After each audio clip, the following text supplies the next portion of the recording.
right, everybody, welcome out to the Logrum Guys Craft Beer Show. It is Tuesday, August the 4th, 2026. Jersey Johnny coming at you with me, as always, is none other than Mr. Beer Samurai. Say hello, Mr. Samurai.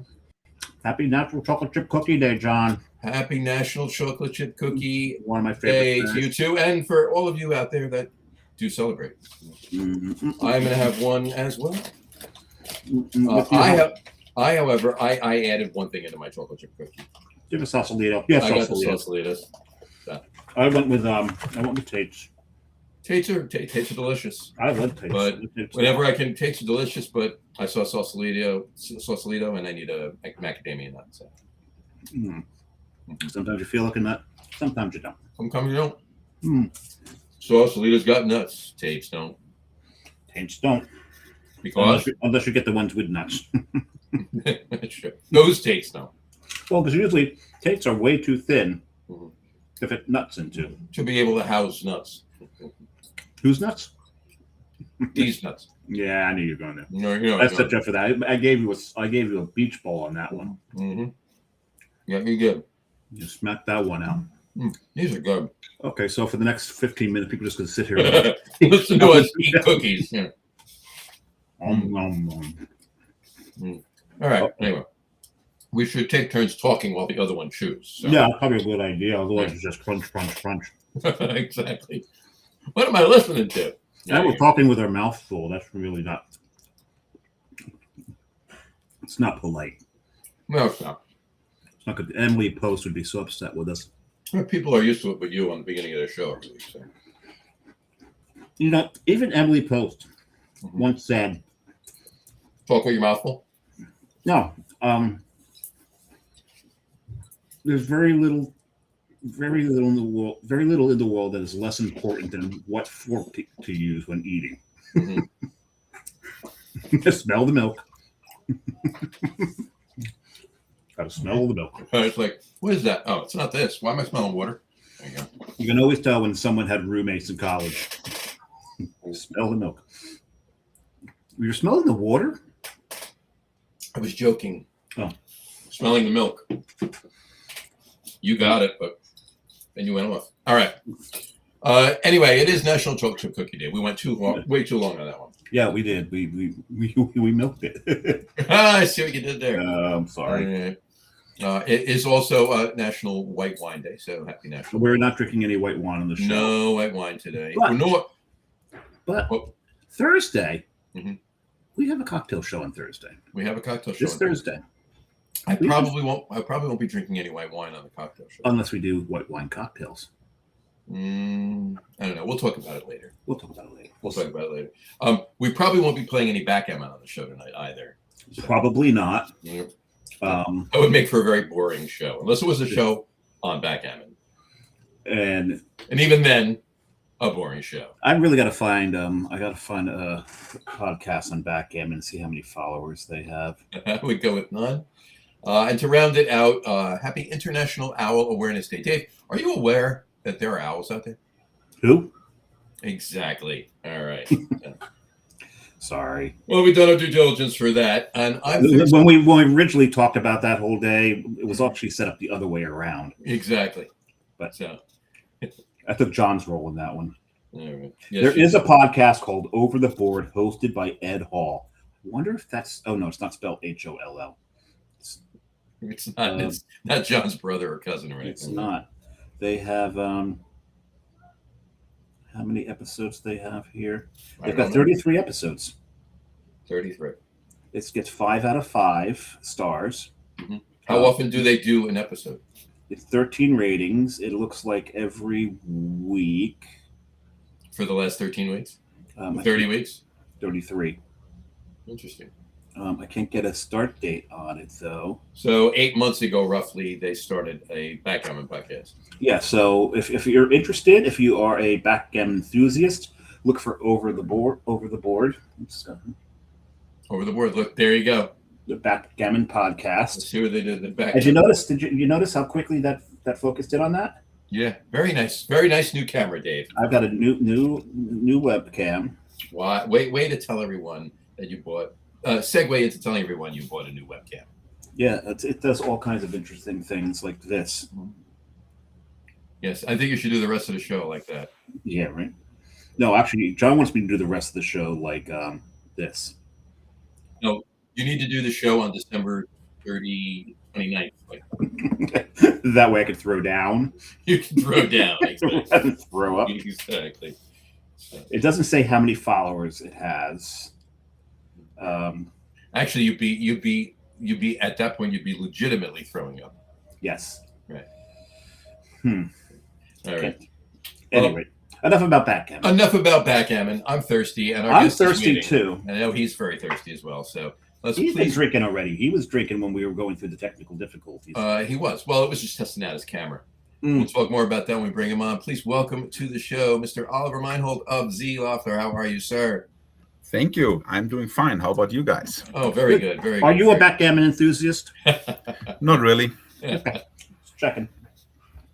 So, because I got a podcast for you if you. I'm not. I think I might have tried to play it once when I was a kid. That was the about. Actually, my brother, my older brother, and I used to play it all the time. We were both actually pretty good, but he cheated a lot.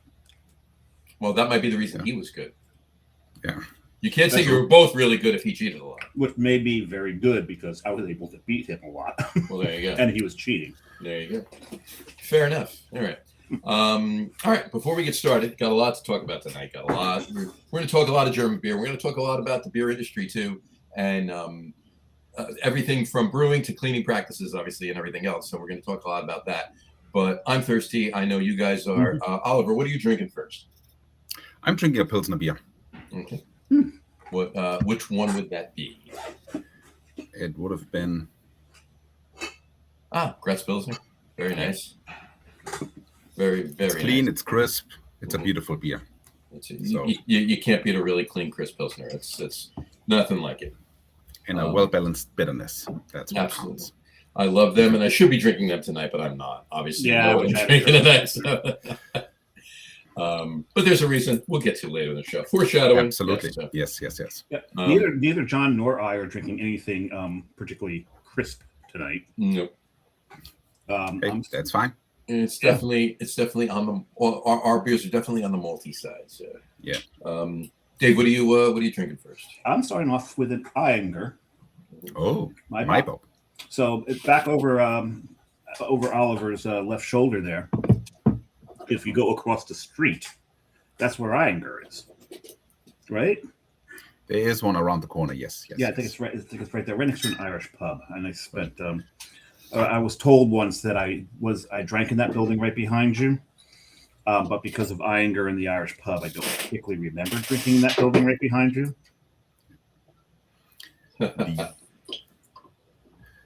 There is an Irish. The location, what we see on the picture in my background, is the origin of the Braunes Hofbräuhaus, the Brown Hofbräuhaus, which was established to bring the bock beer from northern part down. But we will talk about the history later. But that was the origin of the Bavarian bock beers. Very nice. I'm not using exactly appropriate drinkware for this because it's in the Weinstefano boot. That's totally fine. And as long as it tastes, it's good. And I love in the movie how they say, you drink, and when the bubble just hits the toe, you twist. Yeah. Just drink it sideways to begin with, and you don't have to worry about the damn. You're right. That's true. And then, if you got the big boot, you have the drinking games going on. You have one boot that rotates around the table. Mm-hmm. And basically, the person who finished second last always have to pay for the next round. Second to last. Yeah. Not last. Second to last. Second to last. Yes, correct. That's interesting. Yes. I like that. Or if you, in Bavaria, you also see it often with what we call a Humpen, which is like a stein, but can come up to 3 or even up to 5 liters capacity. So 5 liter stein. Wow. Very nice. And then, again, filled up, rotates, and then the second to last, he is in charge of getting the new one. It's 5 liter stein. Wow. It's a good thing I turned my gain down because when he said 5 liter stein, if my gain was about my mic, you'd hear my bladder cry. Say. Yeah, 5 liters. How you gotta drink that pretty damn fast because if you don't, the beer in the bottom of that is kind of warm. it's moving on from one person to another, so it's emptying pretty quick. Yeah, Yeah. So That's fair enough. It's Okay. a communal 5 liter stein. it is a commuter 5 liters. Yes. And the addition of saliva helps break down the enzymes Yeah, in beer. you know, as it you gets add pushed extra faster. enzymes to, Yeah. you know, Nice. breaking down the sweetness and stuff like this. Correct. Yeah. Okay. I do know a couple people that would probably keep the whole 5 liters for themselves. But I know at least 2. yeah, I think we're on the same ones, right? So, but in any event, all right. Maybe So 3. Actually, that's not the first thing I'm drinking tonight, though, because I'll be drinking the first thing you're drinking tonight. But after you show your first beer, okay. right? We're doing this, right? We're doing these again. Oh yes, that is the first thing I'm drinking. That is my first beer. I didn't take a sip yet. You're right. I forgot you went there. I was like, why were you drinking that? But you're right. We're drinking them. I knew I was. I thought you were talking beer, but my first beer is I went Augustiner Brau, nice. Maximator. Yeah. John's going to make Brian Bogue proud on the show today. Yes, going all high. This is 7.5. This is my lowest ABV. They don't get much higher, but it's my lowest ABV. But Dave is completely right. We're going. You don't have to shake them, John. I know. I do the same thing. They're like those little yogurt drinks that you give kids, right? That's what it is. That's like what Danimals. They look like Danimals. Danimals, yeah. But we're doing our morning recovery because they've worked so far, so we're going to keep doing it. So why not? Okay. It's 100 And a proof milliliters. tool. Exactly. What? I like just watching you struggle to get This is where, but that's all fine for the video show, but not so much for the audio. So. Right. Yeah, but then they can hear us talk about why there was a little lull in the exactly. This little pregnant pause because John's really struggling to get down. How many ounces is this thing, and how long does it take? 3.4 ounces. Jeez. Yeah. It's a shot. It's a double shot. It's a double shot. I know. So anyway, all right. I'm ready to mix some Doppelbock with that lemon milk thistle stuff. Mine's going to go better with that. I'm sure yours will. So, but cheers, gentlemen. Prost. Zum Wohl. Prost. Zum Wohl. There you go. Oh, that's very good. Actually, it didn't even matter. Oh, I forgot how much I love this beer. It's been a while since I've had it. It's such a good beer. Exactly. All right. So let's get started. Oliver, let's ask the first question we always ask everybody. We get it started, get the ball rolling that way. Is, can you remember the very first beer you ever had? I'm just going to say beer because of, most people. You grew up in Germany, Oliver? I did grow up in Germany, yes. And that's actually a tough question because, especially in Bavaria, you can often see that when families with a 2-year-old sit at the bar, not the bar, but the beer garden, and the kid sits on the table, and he's this big, nice stein with a nice head on it. Oh, Daddy, I want to try that. So probably at the age of 2 or 3, that's where you had the first contact with beer foam. So, I mean, it's not volume, but that's why I cannot really tell when my first time I had actually beer. But probably one of these. So let's go with to the best of your recollection as a maybe not necessarily an adult, but could be the first beer you actually drank the entire one and enjoyed and wanted to. Well, that was more like when I was a teenager, 16 years old, when it was legal, and I was actually a member of the volunteer fire department, and the negative reputation they have is they're not only extinguishing fires, they're also extinguishing the thirst with a lot of alcohol. So it was. And, you're talking to 2 former volunteer firefighters too. Yeah. And then so I actually, because we did some weekend trips with them, and actually I collected a nickname called the Black Magic Weissbier Killer. So and I bet in German, there's one word in German for that, isn't it? No, it was actually the English version. They never said that was the term they used, and because we went to the Alps, and I love wheat beer in those days, and I always was for the dark ones, and I don't know how many I had, but seems like it was obvious enough for many people to notice it, and they called me the Black Magic Weissbier Killer. Black Magic Weissbier Killer, love it. That's great. So that's an open, by the way, definitely. I wrote the time down. And also, you know why firemen drink so much. Go ahead. And that's in case the pumper runs out of water, we can use our bladders to help extinguish the fire. That's another thing. Yes. Yep. True. Oh yeah, many a time at the scene of a fire when everything was done, I was I had to go check for fire extension. Yeah. Yeah. Yeah. I'll be over here, Chief. I'll be. Yeah, if we're I'll doing be right back. knockdown, just put a little hole in the wall and you can. No, I got to go check the bathroom to see if anything was singed in there, damaged in there. I didn't just go wherever, but anyway. Depends on the state of the building. It depends on the state. Well, yeah, that's true too. That is very true. If there was a brush fire out in the meadows, that's a different story. Oh yeah. you get a half keg and a bunch of guys, you could put the brush fire out. How about it? Right? Absolutely. How about it? All right. All right. So when after you were dubbed the Black Magic Weissbier Killer, when did you decide that okay, this is something that I need to do as my life? So actually, in about 15 days, it will be 40 years that I landed the first time here on this side of the ocean in America as an exchange student, and I spent 1 year in St. Louis, Missouri. Had connections to Anheuser-Busch, and that basically kind of triggered it. Besides, we have all the family members who are working in the brewing industry. But that year basically told me that when I get back home, do my German Abitur, and then I'm going to study, that I'm going to be the brewing scientist. So that was the triggering. And from that point on, I kind of, tried to stay on track of this, which I did. That's awesome. So that was. So where did you attend in you attended brewing science, obviously brewing school in Germany. So I started in Weinstefan, and then I moved over to Berlin. That is a little bit more international than Weinstefan, and I finished up there my study. And then after this, I worked at the Research and Teaching Institute for Brewing in Berlin, what we call the VLB. And then from there, I switched over to the university, where I studied and was an assistant professor for 7 years there. And then I was lucky. I was drawn in the green card lottery in 2010. And basically then from there on, I pushed my wife and I over here to this country, and it worked very well. And I had a short-time job in the California area.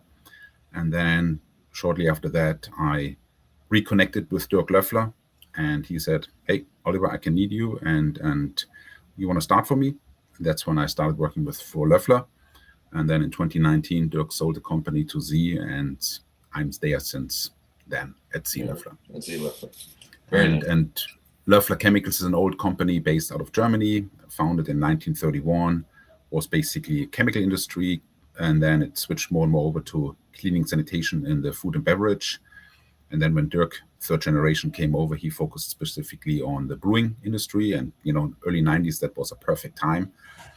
And we grew really fast. And that's how basically I was in, I don't know how many different breweries. Meanwhile, I'm here in this country. I can imagine. Yeah, really. Yeah. Any of note that memories of being in those breweries and doing whatever you were doing for Zee Loeffler, Dirk Loeffler at the time or whatever, but you can that hold a special place. Hey, you know what? I spent a little time in this place. You're fond of that. It is. I mean, that's the beauty about this industry, that when you walk in and they learn that with my German accent and the brewing scientist, all these brewers are super proud of their products. Hey, Ollie, try this. Hey, Ollie, try that. So we start talking, and of course, there's one beer after another, and and then he says, "Hey, and after this, we go over to the next brewery." And there were times where basically there was at every corner a brewery. Sure. We had sometimes really, really long evenings with a lot of beer, and sometimes kind of lack of recollection what happened. No, I I hear you. Yeah. Oh, it is. It's fun. This industry is amazing. It's especially the people working in this industry, especially in the craft brewing industry. They're just phenomenal people. Yeah. And one of my favorite things, and certainly by far not my only favorite thing to do, but one of my favorite things to do every year is where I met you at Craft Brewers Conference. Down in Philadelphia. It was it's always a great time because you get together with people that and a lot of the time, I don't have to tell you, this industry is as large as it is. It's very small. We all know each other. It is. People know each other. It's quick to reconnect, and there's a lot of motion. People move on from one brewery to another. So you start collecting a lot of connections and contacts in the different breweries, And I mean, I have a bunch of German friends who are here in the American craft beer industry. Sure. And we, and like I said, it's just amazing. You walk into the trade show floor at any CBC, and you see people that you haven't seen since last CBC, right? Absolutely. Or for us, since the last time they were on the show, right? Right. Which is all virtual, and everybody knows that. So, but physically seen them since the last CBC, and it's fantastic. But to that point, to your point, German brewers over here in the United States, we have a couple of people, husband and wife actually, from New Jersey that moved to Munich and opened an American brewery in Munich. And I mean, living in Berlin, there are a few Americans who actually moved to Berlin and started working in the, opening a little brewery or working for German breweries there. So there's a good exchange, let's say it this way. It's a very good exchange, absolutely. And I plan on being over there next September for Oktoberfest. So yes, that's going to be fun. Yeah, looking forward to that one. Have you been there? Have not. Oh, I'm half German, and I have not been to Germany yet. Oh my goodness! But are you going to get to Higgins, John? I'll definitely go see Paul and Jen. Absolutely. Yeah, Higgins is they're right in the shadow of the Löwenbräu brewery. You walk out their door, look to the left. There's the Löwenbräu logo. It's like, but they're very popular. It's funny. We had them on the show, and they talked about the fact that Now, is that the Spaten Franziskaner Löwenbräu or just? Yes. I don't know if you can see the Franziskaner, but you can definitely see the Spaten, and you can see the Löwenbräu labels. But they say every year, and it's become very popular at their brewery, they do the pumpkin ale. They do a pumpkin ale in Germany. So clearly they're not adhering to Reinheitsgebot. So. But they can't call it beer, so they call it a pumpkin malt liquor. And I forget what the German phrase was that Paul used that he has to call it. You can call it also beer mix drink, and then it's all okay. So basically, you have to take the uniqueness of the term beer out, and then you can also call it something, do whatever you want with it. A beer cocktail or something like that. Whatever. To that extent. Gotcha. Yeah, I forget what phrase he actually used. I'd have to go back and look at the show. Yeah, because you have to call it beer, you have to adhere to Reinheitsgebot. So. Yes, absolutely. And up till the mid-'80s, it was even not allowed to import non-Reinheitsgebot beers, and then the European Union put pressure on Germany. So that's why we are now able to import non-purity law-conform beers. But the Germans still have to follow this. Sure. And we're very glad that they do. Yes, we are. Because every now and then you get sick and tired of your smoked sour milkshake IPAs. Smoked sour milkshake IPA. Barrel aged. Yeah, exactly. True. I mean, it's legal to make a smoked beer. It's legal to make a sour beer. So you can get there. That's in Reinheitsgebot. But a milkshake. Not so much. Well, you're adding lactose. You can't add lactose now. Actually, to adjust the pH, you need to use basically self-propagated lactobacillus. Bacillus. So you cannot use any like phosphoric acid or anything. Right. You're not using the actual milk sugar. You're using the lactobacillus yeast. Yes, you propagate it. Because the reason is it's already sitting on the barley kernel, so it's part of the nature, not normal stuff. So you can actually use it. Yes. That's awesome. I may or may not have one of the other two higher ABV beers tonight that is a smoked beer. Might actually be from Bamberg too. We'll see. Very famous brewery there. Might be a famous brewery there. Exactly. So I have one of those in the fridge as well. Do you? Well, we have a comment from Brian Boak. He said, "Cheers out to dinner in LBI with the family. First two beers, Manafirkin, good Carmel. Okay, and Darth Vlader. Okay. Vlader. Okay. Can't listen to Cheers at dinner right now. Okay. Thanks, Brian. There you go. Well, Brian's one of our weekly commenters, contributors that way, and then he comes on a show once a year in September. And in less than a month, it'll be the show that he's always on. Exactly. Nice. So, It kicks off football season. it kicks off football season. Yeah. American football. So We call it our tailgate show. our tailgate show. Exactly. All right. So let's dial it back before you went to work for Loeffler. Were you have you ever brewed professionally as a?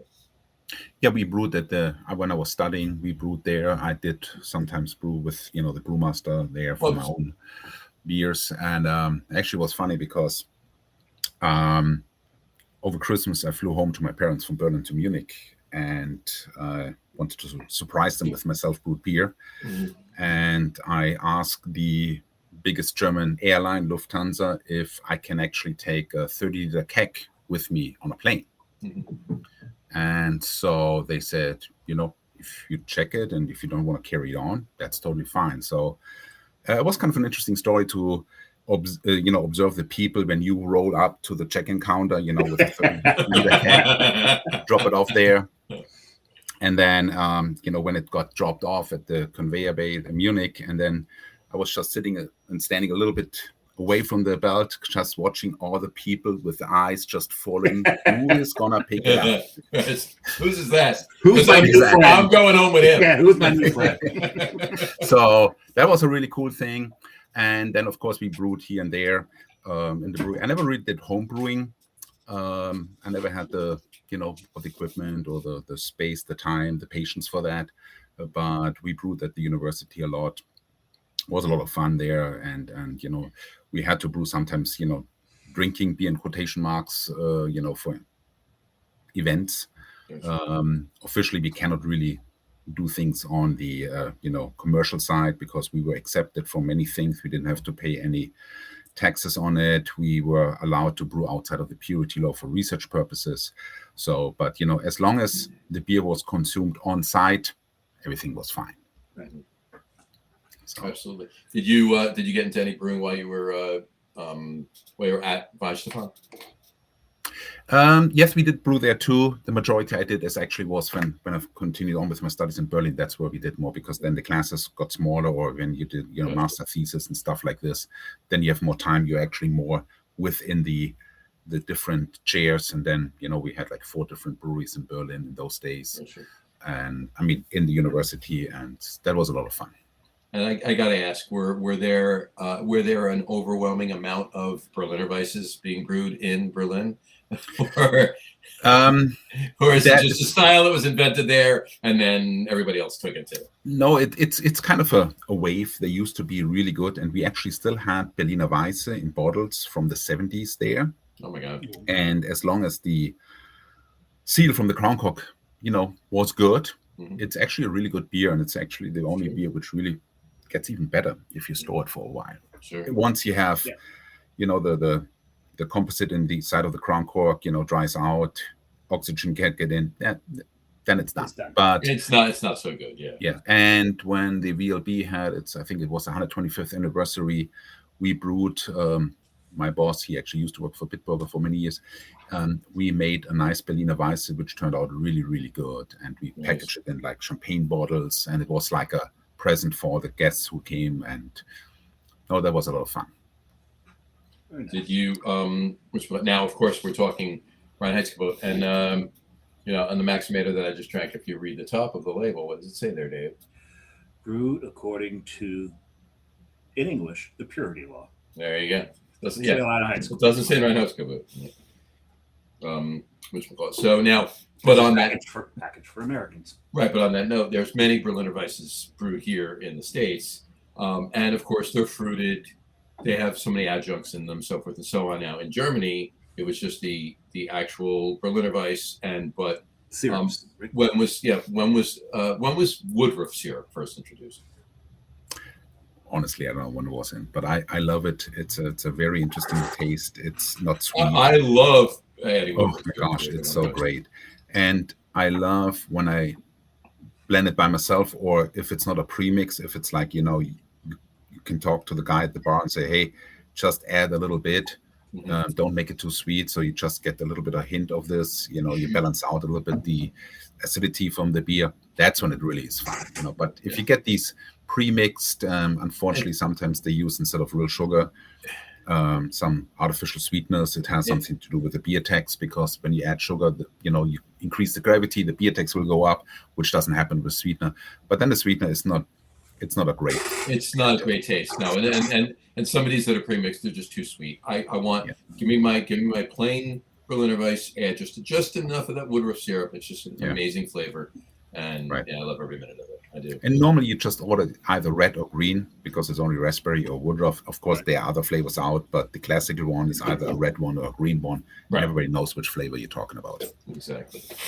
I love it. It's one of my favorite styles. It's a beautiful summer beer, after you did sports, because the classical Berliner Weiss has like around a little bit above 2% ABV, so it's not really knocking you out, even so you did an hour sport or so. But it's refreshing, the acidity with a little bit of a sweetness and the flavor from the syrup. It's perfect. And it can actually rehydrate. And it can to a point, it can rehydrate. At that low of an ABV, it absolutely can. Actually, there's been studies made that with low levels of alcohol, the hydration actually happens quicker. Rehydration. Not too sure if that's true or not. Sounds like it sounds like Gene Lynch may have written that. Sounds like something friends of ours would say, but yeah. But subjective feeling. Yeah, exactly. Well, if it helps you rehydrate and you feel good about it, have at it. Absolutely, go for it. There you go for it. Samurai, did you just? I'm sorry, Dear Beer Samurai. Yeah, beer Samurai. Samurai. By the way, did you see my name? Jersey Johannes. Yeah. See, you know what Samurai is in German? A samurai. Yes. Actually, in every language on the planet, samurai is samurai. Especially in Japanese. Oddly enough. I'm sticking with Iyengar because my local liquor store had it, and it's like, wow. I live in a very high Hispanic neighborhood, so to find Iyengar here is a treat. It's one of my favorites, and I have the Iyengar, the Altbayerisch Dunkel. There you go. Nice, beautiful. I probably brutalized Altbayerisch, but saying that word, probably didn't pronounce it properly. But put it in my. It's actually a. Oh, sorry. It's beautiful. It's a very beautiful brewery. So when you go to the Oktoberfest next year, see if you can get to visit them. They're really nice. They're a little bit southeast of Munich. They built a really nice brew house probably 25, 30 years ago. And it is, although you can rent it for events like a wedding. So you can actually celebrate your wedding. It's a venue between the, the mash tun, lauter tun, and kettle. So it's beautifully located. And it was actually used for multiple TV shows, as like when it was about brewery. That was basically the place they shot these videos and the movies. That's great. I love that. So it's really nice. My obligatory. And there's really good restaurants around. So really classic Bavarian, but on the upscale. So you can get some really classical, good Bavarian food there. I'm planning on visiting, other than Munich, at least four other cities while we're going to go for 10 days or so, maybe 2 weeks, but obviously Munich for a while, but definitely want to get to Ain. Want to get to Freising, of course. Yes. Want to get up to Bamberg. Oh, yeah. And stay at Spezial. Absolutely. Now you told me. Yeah. And then I want to visit the family name town. My last name is Vladungen. Okay, cool. It's about maybe 2 hours northwest of Munich, a little west of Nuremberg. Okay, cool. Oh, perfect. Bamberg, this Franconian area is one of the highest brewery densities in the world. There's a lot, you can cycle with your bike from one little town to the next one. There are endless amount of breweries, beautiful breweries. I'm hoping I can make it a 2-week trip. Yeah. And if you maybe you can include one of the 3 breweries I also added on, Weltenburg. It's also not far away from there. That's a beautiful old monastery brewery. Gorgeous. Oh. Can highly recommend that. Yeah. Well, you're gonna have to tell me a little bit more about that because I want to take the notes down. We will do. Definitely. All right. Just so you're aware, my second beer is from the aforementioned Munich brewery, Spaten Franziskaner Lowenbrau, and it is Spaten Optimator. Oh wow! Yes. So I went up 1/10 of percent in ABV, 7.6. I actually dropped down to 5. You dropped down to 5. Yes, you did. Yeah. But increased my SRM and my malt. Now, funny enough about this beer is about maybe 8 months old, maybe 7, 8 months old. Optimator has been, at least in New Jersey, a little difficult to get. Mm-hmm. I'm not sure whether the importer is not bringing it in or the distributors in New Jersey are bringing it in. But yeah, it hasn't been available in New Jersey for about 8 months. So maybe a little bit longer. But yeah, so there you go. So but it's a Doppelbocks, so I'm sure it's just fine. Yeah.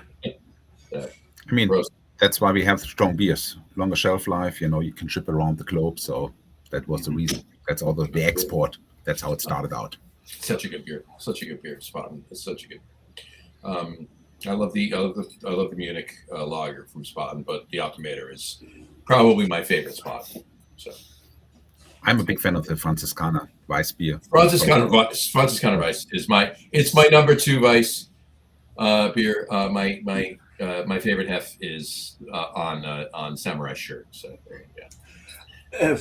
Most people's favorite hef is these guys. Yeah, true. But I mean, Franziskaner is probably literally. It might not even be 2. It might be 1B. All right. Just a hint behind. Just a hint behind. So there you go. All right. So now let's talk about Zee Loeffler for a little bit. So now they started with the food service as far as the chemicals and the sanitation, so forth and so on.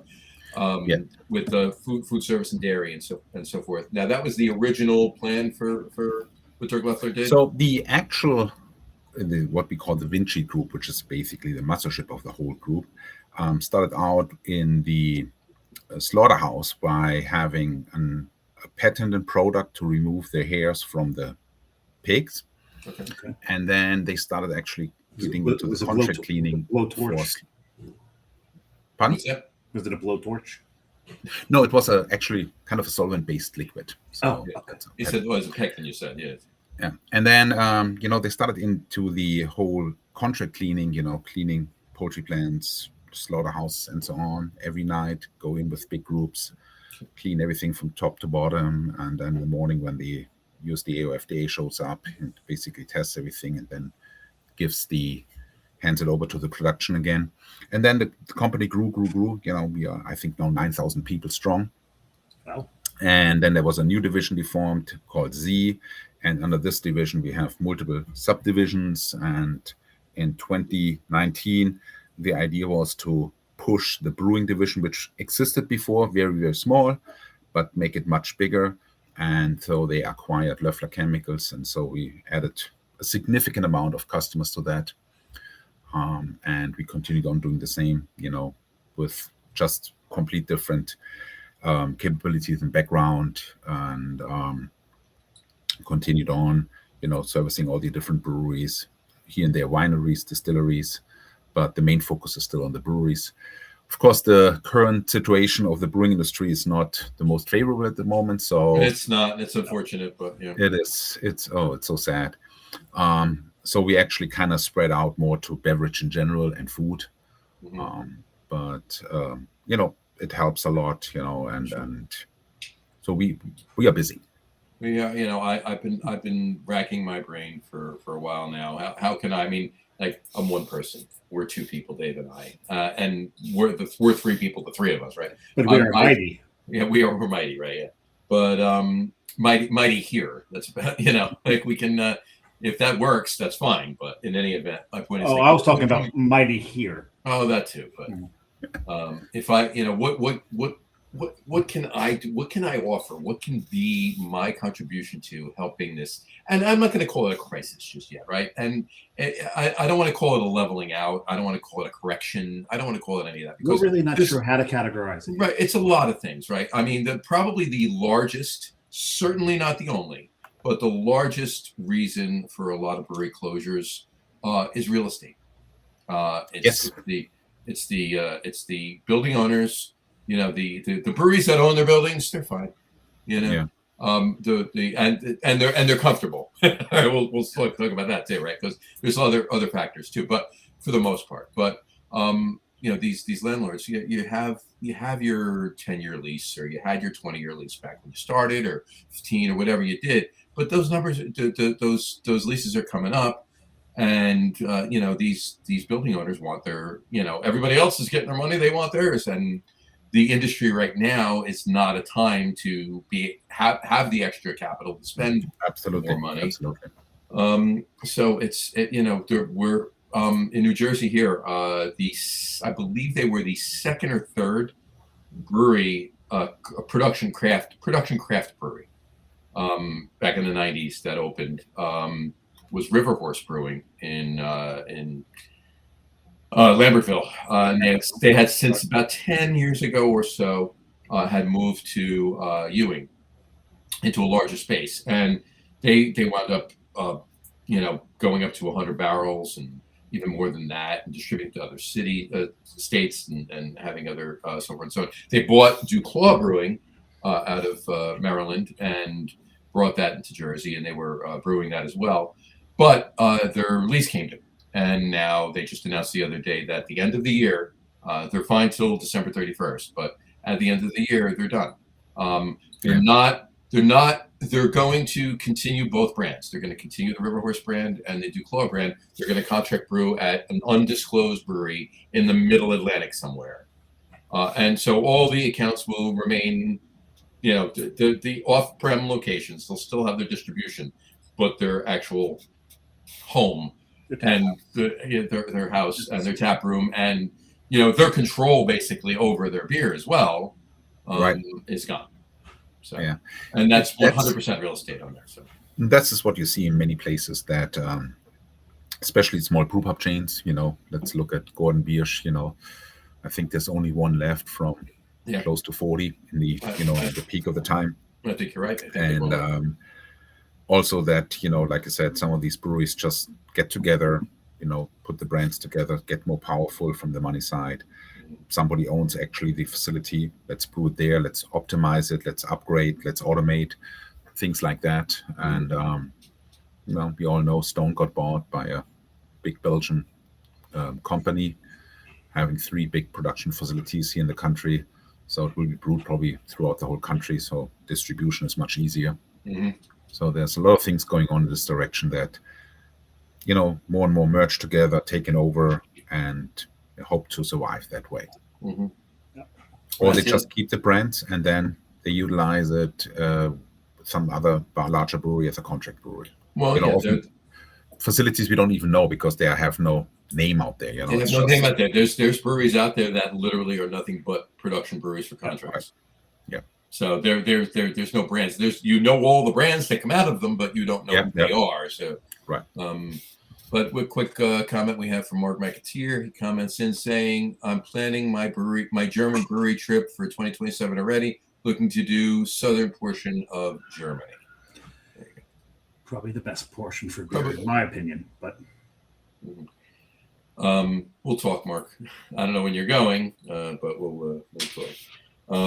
In any event, no, you're absolutely right. It's there's a lot of production breweries that do contracts, and hey, you know what? They're Two Roads up in Connecticut. That's their they hung their hat on contract brewing because the right in their name, Two Roads. It's 2 roads to make revenue, right? 2 roads. Right. They have their own beer, and then they contract brew a number of larger, familiar breweries to everybody. Right. It's beer. So that's how that name came about. But in case you didn't know that, there's a little, not you, Ollie, anybody else. Talking to the audience. I'm talking to the audience. It's not talking to me. I knew that. He knew that too. But anyway, He told me so I do feel bad for the industry. But back to Zee Loeffler.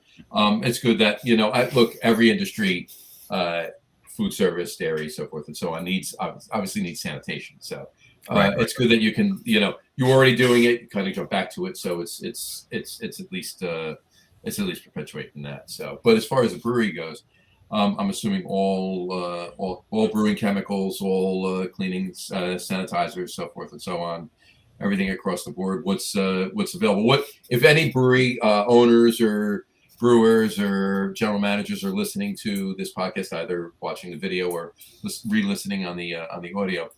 If they're not familiar with your company, or maybe they are, but they don't have any information, so forth and so on, Right. what would they be interested in, or should they be interested in speaking to Zee Loeffler about? So, I mean, when I started in the brewing industry, I noticed that 80% of the brewing work is actually cleaning and sanitation. Oh, absolutely. It's by far the majority. Is not the nicest job, but it's a very, very important job. It's you're a janitor more than you're a brewer. That's what it right. is. So, I mean, by far you have organic fouling, so you need to remove organic carbohydrates, proteins, and so on from the different equipment. So the caustic is by far the number one cleaner. The caustics can be built with some additives in it to make the efficacy of the product itself more efficient. Here and there you should use an acid to remove any scale, some hardness from the water, beer stone in a keg, etc., etc. And then, of course, sanitation itself is like the key. I'm a big fan of peracetic acid. It's probably my favorite sanitizer for multiple reasons. First of all, we've never done top 3 acids, John. You can use it as I'm worried what you would use. I mean, there are multiple sanitizers out there, iodine-based, quad-based, etc., etc. I like, first of all, those who actually physically destroy the microorganisms. Others basically just inhibit the passage through the cell wall, and those cells can actually get used to this. Sure. And like with antibiotics, some of these bacteria then can, the antibiotic doesn't work anymore. Same with those sanitizers. So PAA, the beauty is if PAA breaks down, all these compounds naturally occur in beer. So if we call about a non-rinse sanitizer, which was a little step for me to learn here in the States, because that's not possible in Germany, everything needs to be rinsed. Mm-hmm. But, when you cannot guarantee any, sterile water, anything. So before you start recontaminating your equipment, I rather have a few droplets of a, low diluted PA solution in my equipment. Mm-hmm. But if it breaks down acetic acid, water, and so on, hydrogen peroxide, all this stuff is basically already in your beer. Yep. I mean, acetic acid is the most common fermentation byproduct. Whereas when you use a chlorine iodine-based sanitizer, you contribute something to the beer which naturally is not in there. So I'm a big fan of PA. I know that has a very pungent smell as the concentrate, but once it's not fun. But I'm a big fan of PA as well. No. I'm a big fan of PA. But it's a great sanitizer. I highly recommend it. And then, of course, we have all kinds of other products, for external cleaning, foam cleaners, caustic-based, acid-based to remove some water stains or get some mold gone, line loop for the conveyor system. We can do boiler treatment. We can do the pasteurizers, to run. It's a pretty complex topic, especially some of these zones of a pasteurizer are perfect incubating temperature. So you basically can breed whatever you want. Of course, you don't want this. So to run it optimized, we have, all the solutions for this, including automation and everything. So we can cover pretty well everything with chemicals in the brewery. If it's a cooling tower for a bigger brewery, we can make sure that all the stuff operates in proper conditions. That's awesome. That's great. I'm a big fan of PA as well. I was part. My buddy Matt and I and a couple other people, we got a brewery up and running again at one point, and there was so much scale in the brew house. It was amazing, and I won't even mention the name of the brewery. The equipment's still being used, but I won't even mention the name of the brewery that had previously been there. and they were brewing beer in that with a lot of scale in there. So yeah, and it literally took. You could taste it though. It literally took probably a week and a half of constant CIP and just acid and everything, just to get down to what resembled no scale inside those. Right.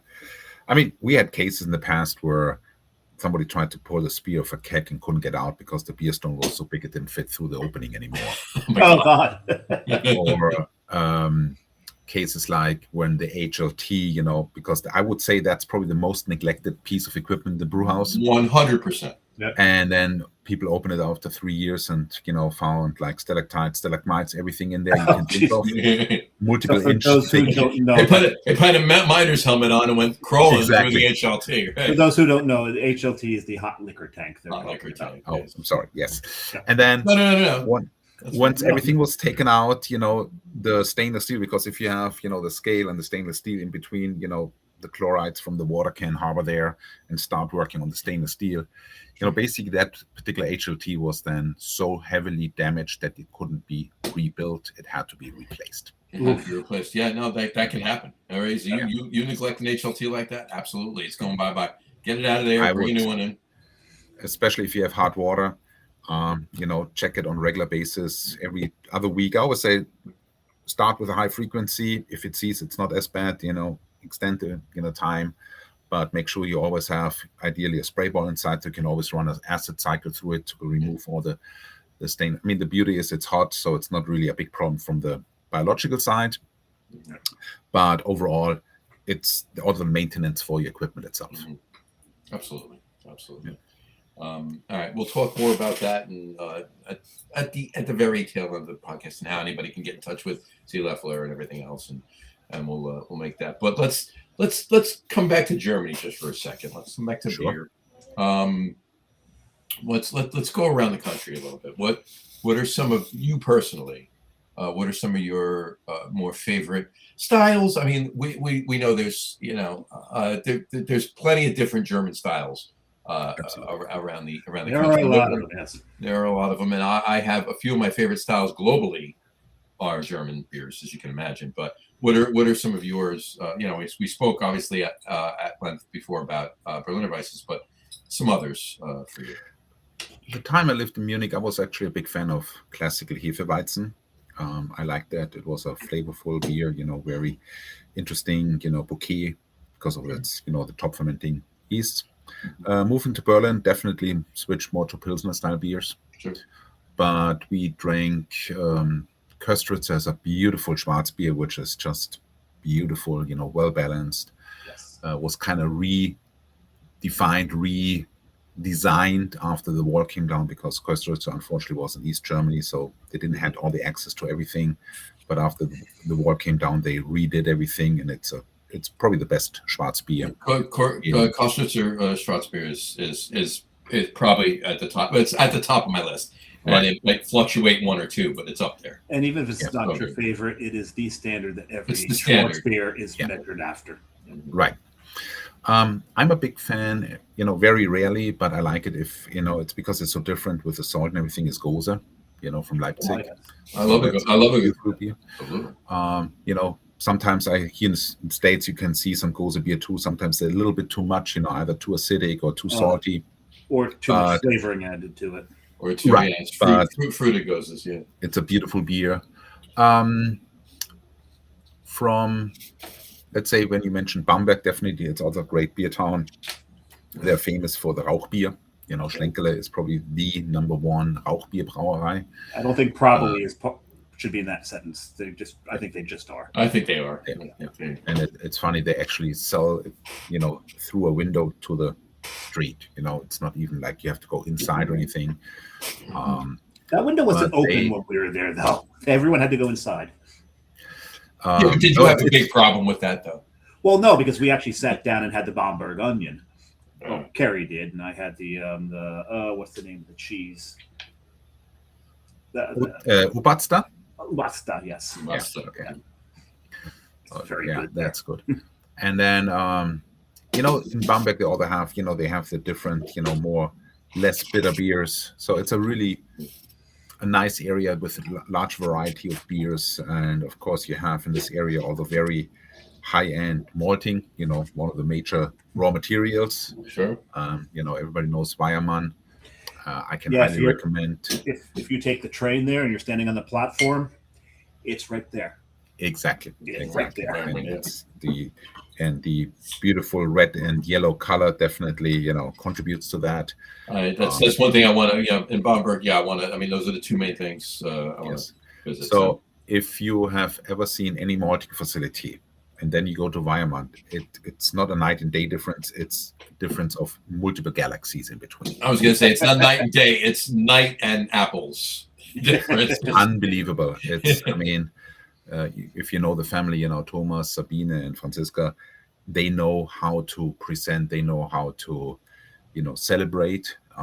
It's a complete different world. Yeah, that's one place that's definitely on the list. Just may not have as good a time there as I certainly will, but definitely have to.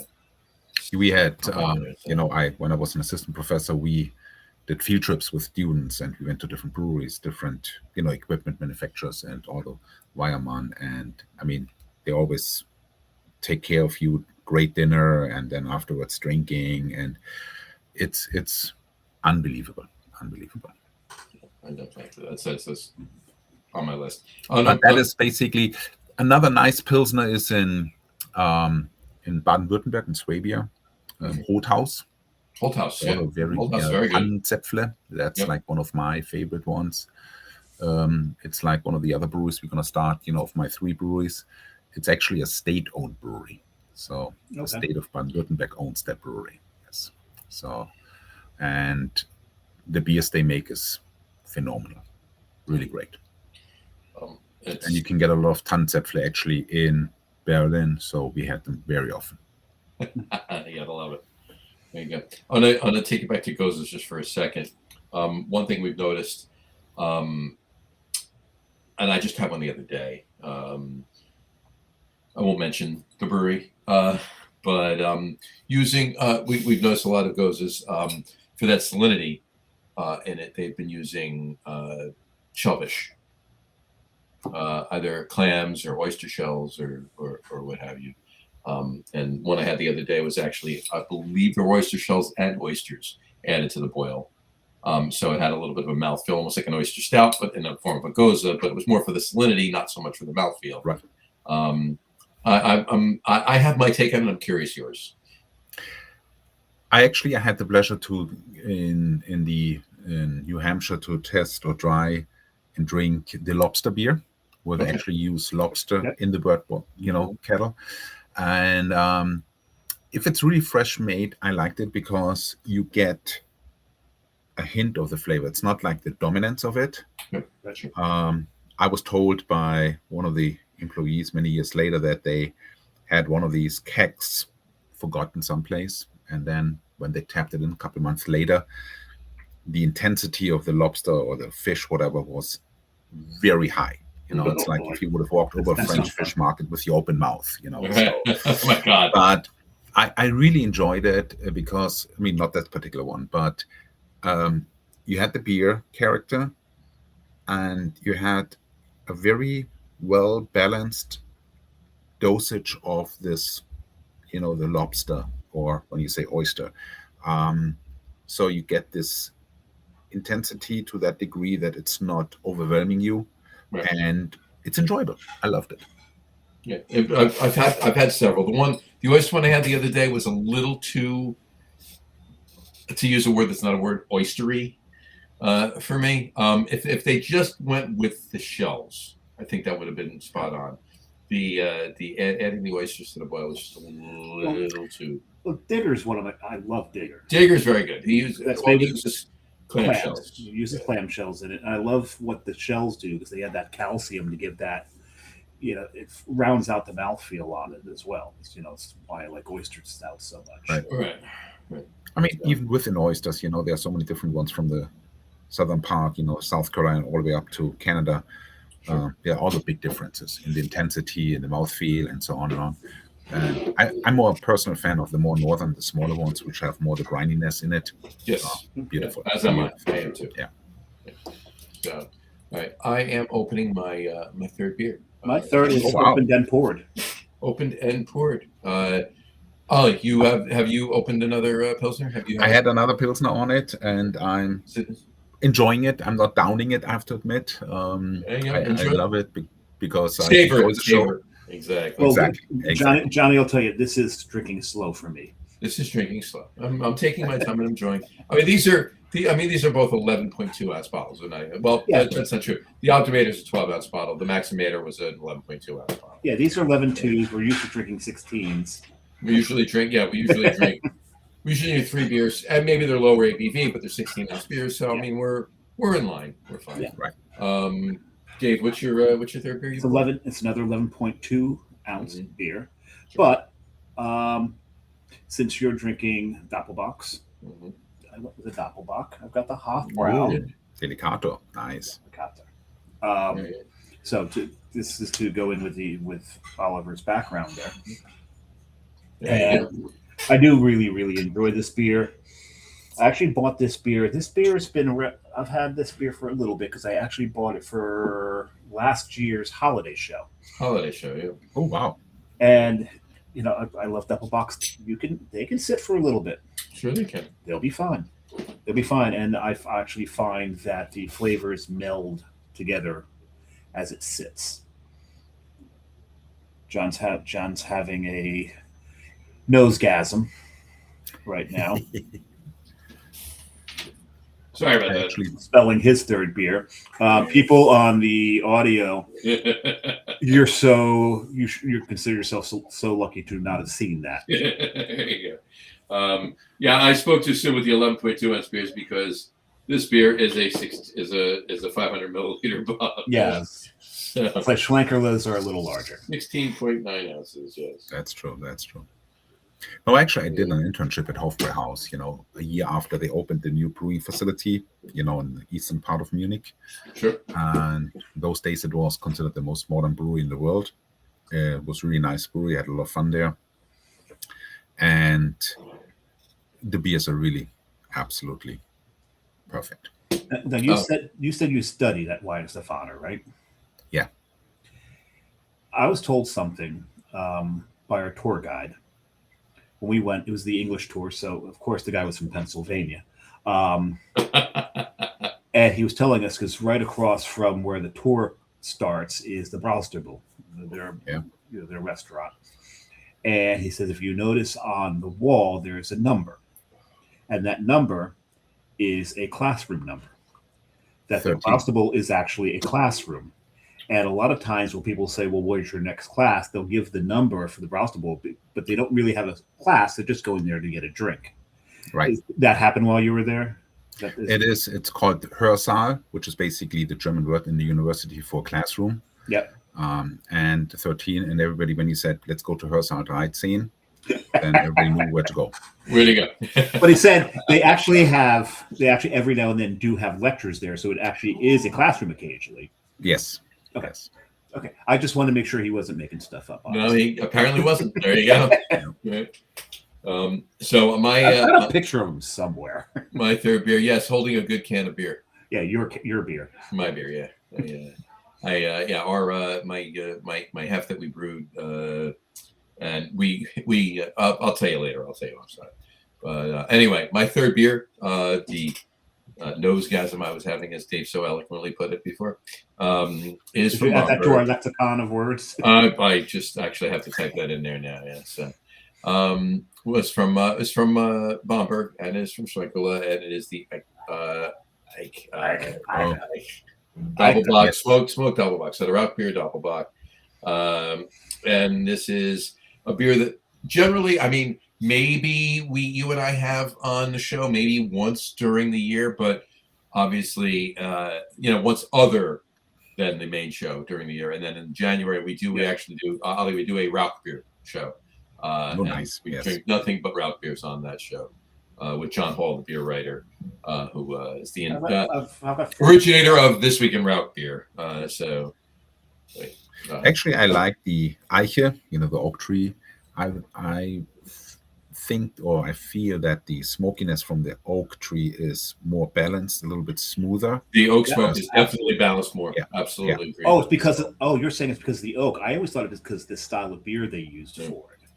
No, it's if It's I the mean oak. that was my impression when I mean I drank both, but I always had the feeling that the oak version is smoother and it's not so scratchy like some of the other, when they overdo it with the smoked beers and it gets really scratchy. Mhm. Or Yeah. same when you do, when you overdo smoked food too, same situation. Yeah. But with the oak, my feeling was always I preferred that because it was a much more balanced and smoother flavor. This is Yeah, I've always found the Märzen to be a little too smoky for me. Märzen or the Urbach. They're Yeah, a bit the out. Urbach as well. They're a bit out in front, which I'm fine with, by the way. Yeah. But to Ollie's point, yes, it's definitely a little. You feel it in the throat, so to speak, right? Yeah, But, exactly. Exactly. But and I'm a big proponent of all things smoked, so that's fine. But you're 100% the oak. It's super smooth.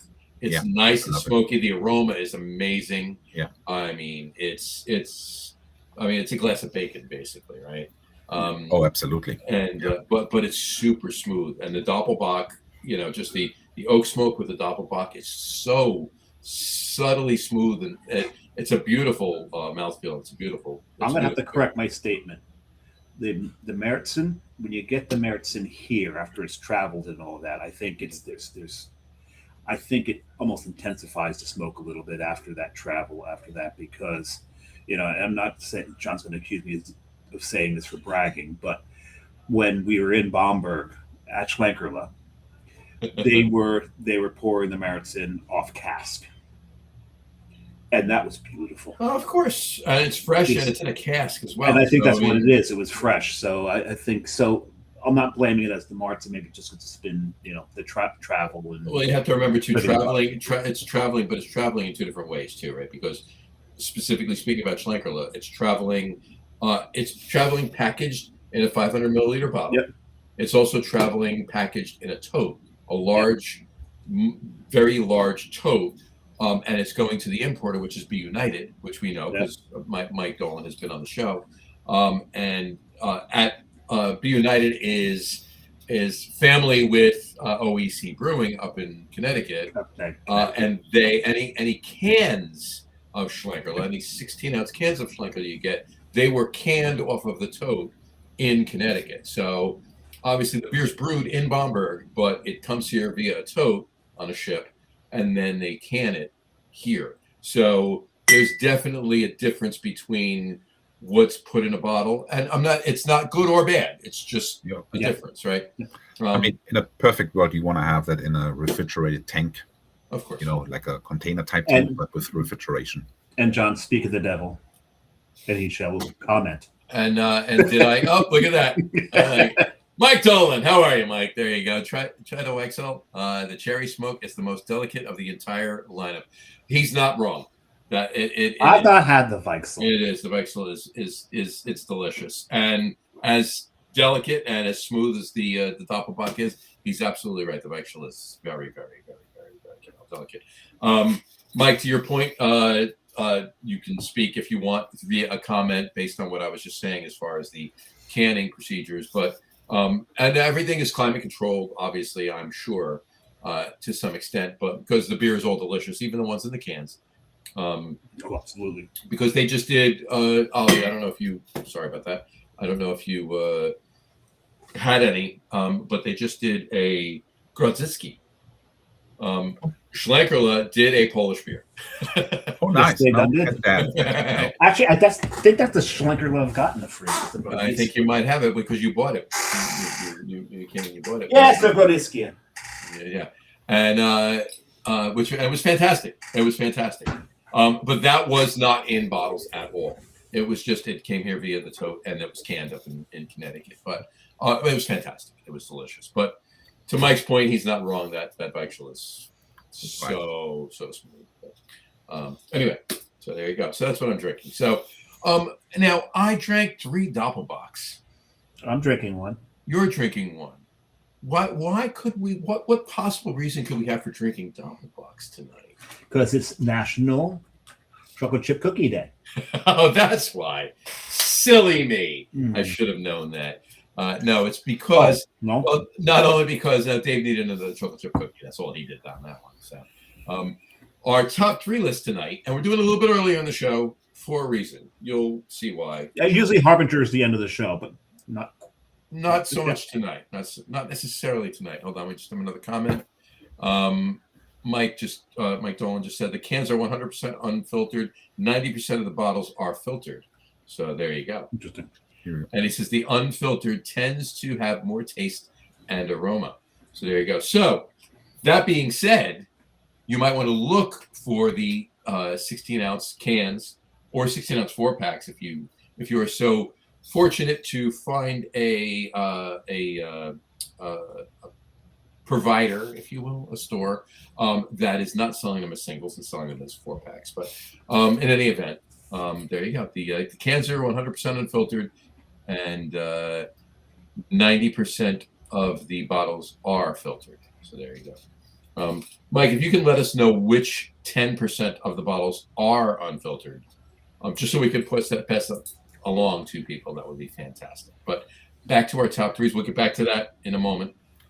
Back to our top 3 list. Our top 3 list tonight, while we're doing it a little bit earlier, because we're going to have a little bit of an education, a backstory, a little bit of history after the fact. But our top 3 list tonight is top 3 favorite Doppelbocks brewed in Germany. Top 3 favorite Doppelbocks brewed in Germany. I'm going to go out on a limb, and Ollie, tell me if I'm right or wrong. I honestly am just guessing here. But I'm going to say that there's probably more Doppelbocks, or have been more different Doppelbocks brewed outside of Germany than inside of Germany, because the Germany brewed Doppelbocks, they brew one, they keep brewing that one, right? True. Yes. In the U.S., we brew one, and hey, we're going to change the recipe up, and we're going to brew another one, and then we'll brew another one. Yeah, one brewery might brew 19 different. There's a brewery, and there's actually a brewery that we're friends with that have at least 4 Doppelbocks that I can name. Right. Yeah. Exactly. So Here we go. There you go. So that's my point. But tonight we're focusing on Doppelbocks brewed in Germany. Top 3 favorite Doppelbocks brewed in Germany. Ollie, please get us going. Give us your 3, 2, 1. All right. So the first one was Corbian. Quite often you see that the name refers to a monastery. Mostly the monastery started brewing Doppelbocks. The beauty about the monks although was that they were the first ones who actually kind of looked deeper into brewing beer. So they were basically the first brewing scientists to make sure how beer is brewed. Sure. And then, of course, everybody knows that during Lent, when they couldn't really eat solid food, they wanted an alternative. And that's why they liked the Bock or Doppelbock beers, a stronger beer. Sure. I picked 3 because I think, first of all, Weihenstephaner is a very famous brewery. It's the oldest brewery in the world. In 14 years, this brewery will be 1,000 years old. And I will definitely be there, as will Dave. Mm-hmm. And then, if you're going, we'll go together. We'll meet there together and have a couple beers. Yes. It's a state-owned brewery owned by the state of Bavaria. Mm-hmm. And it has a very famous reputation, although the brewing school next to it. So Weihenstephaner is you can't go wrong anything with that. No. The other one, which I would always consider the second oldest brewery, Weltenburg. It's right at the Danube, where the Danube has a very tight, it goes through some rocks. It's a very tight spot there. Mm-hmm. And they call it Asambock. Do you know where the word Asam comes from, or the name? No. Okay, so Asam is actually 2 brothers. Some people say it's architects, designers. But they were very Catholic and designed the church of the monastery of Weltenburg. And although when you go to Munich next year, in the Sendlinger Straße is a church. From the outside, it basically just is like all the other houses, same kind of front. But once you walk in, it's the Baroque type Rococo style, super loaded, super colorful, very beautiful. Is this the one that's really, really, really, really dark on the inside? It's kind of dark inside, yes. It's just up the road from Schneider. Yes. That is a beautiful church. Absolutely. It's beautiful, and it's called Asam Kirche, Asam Church, because named after the 2 brothers. Okay. And they also did this in Weltenburg. Beautiful brewery. I had the pleasure to be there with my students one day. And, they really chiseled into the rocks, the cellars, there's no straight wall, they're chiseled until the tank stopped chiseling. It's gorgeous. It's beautiful. And the whole area is just gorgeous. And then last but not least, Salvator, another kind of a holy name. Most of these beers now have this Tor at the end as a, Doppelbock names. It's Paulaner, a famous brewery out of Munich, one of the 6 big Munich breweries, which are all allowed to be serving beer at the Oktoberfest. It's also a very hot topic. Who's allowed to serve beer on the Oktoberfest? The brewhouse has to be on the Munich soil. Sure. There's always discussions going on. Shall we open up the gates to other breweries? No. So I think that will stay. Because I know that Giesinger is made quite a show. And Yes. they're really, really pushing for it. And there's some people who feel that they will eventually be allowed in, but they would have to waive the 100-year rule for them to get in, would they not?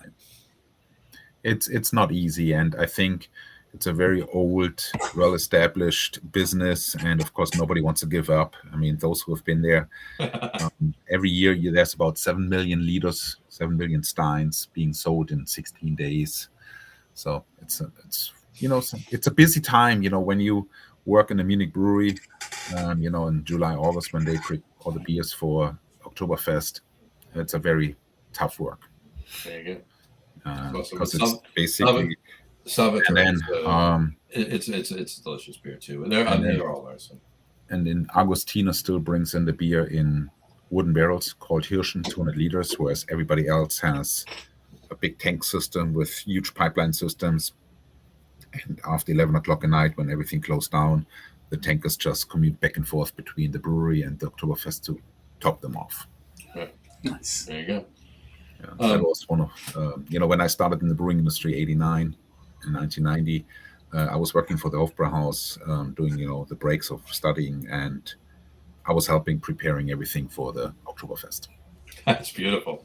I love Cleaning it. the tanks and everything. So it was fun. It was real fun. I love it.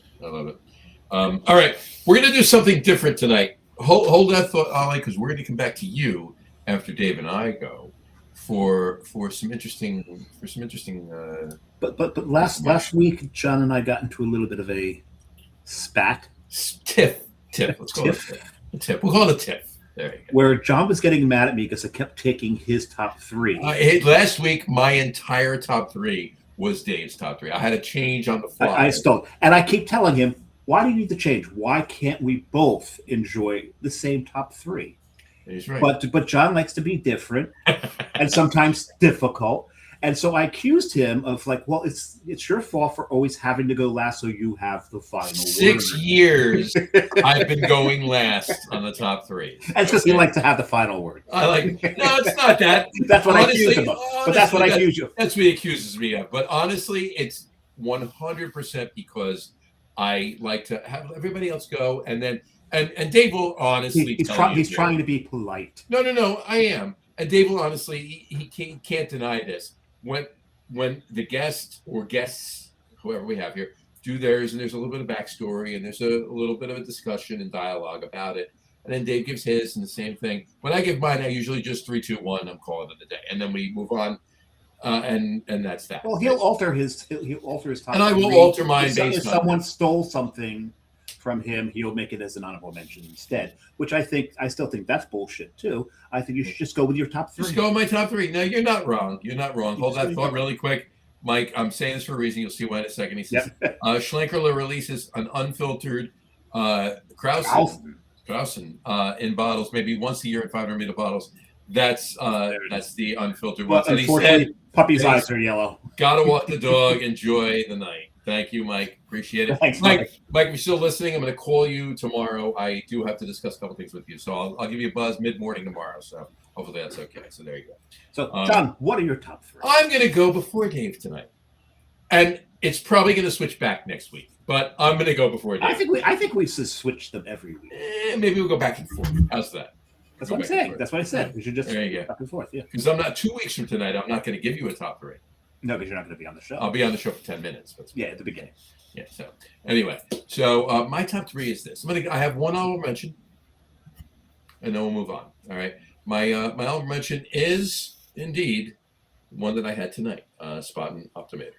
Yeah. Right there. It's a delicious beer. It's fantastic. I look forward to having that beer at Spaten next year. So there you go.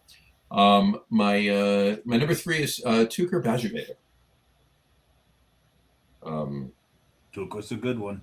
Tucker Badgervator is delicious, and it's a holiday-esque. You know, when it comes out later in the year, it's not a year-round kind of a thing. At least here, you know, it's shipped over in the States, but that's my number 3. My number 2, I'm not giving too much. I'm doing the same thing as I normally do, Dave. So there you go.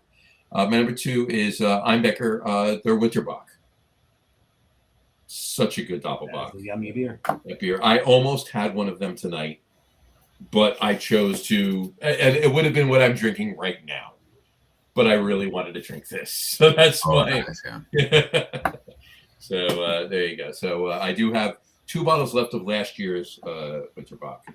So I will enjoy them soon. I'll enjoy one of them soon. I'll probably have the other one when I get a fresh 6-pack this year. So anyway, and my my number 1 is Andexer, their Doppelbock. Oh, perfect. Yes, another monastery. Yeah. Yeah, Andexer. Look, anything. Their Doppelbock, their Dunkel, their Helles. I love Andexer beers, and unfortunately, for the last 4 years, 4 years, we have not been able to get them in New Jersey. Yeah, they're available in New York. after Hunterdon folded. After Hunterdon, the distributor in New Jersey that did have them, the Bud distributor did take them and then stop carrying them, which is not unlikely. Is not unlike their distribution arm, but it's still available in New York, so I can get some every now and then when I get into upstate New York or the city to pick up some beer. I was just in the city. I was in Queens on Saturday and in Manhattan last night, but it had nothing to do with beer. So there you go. Other than what If you want, I mean, when you go to Munich next year, it's a train ride from Munich to go to Andex. A lot of people do this. It's on the weekend. It's very busy, but it's all the beautiful brewery sitting like on a little hill. Highly recommendable. You know what? You're not wrong. I'll add that on there too. Isn't they're not that far from I'm not going to say it right. Neuschwanstein Castle. It's getting this direction south. Yes. Yeah. So if you're going further south, then you go to Füssen. That's where. If you want to see Cinderella's castle, Yeah. rent a car and hit both of them. All right, yeah. Fair enough. All right. So those are my top 3s. Dave, Beautiful choice. Thank you very much. I'm going to start with a dishonorable mention. A dishonorable mention. And this is one of the. By the way, we've never done this on the show before. This is it, but this is a triple bock, and this is a triple bock that we. I'm sorry. Yeah, it's a triple bock, not a Doppelbock, that was brewed outside of Germany. It's brewed in Lithuania by a brewery called Rinkuskaya, and it's called Before After. And I think it is one of the most awful things I've ever drank. It was just this side, I think, of cleaning fluid. I think I checked it in as the Thunderbird of beer.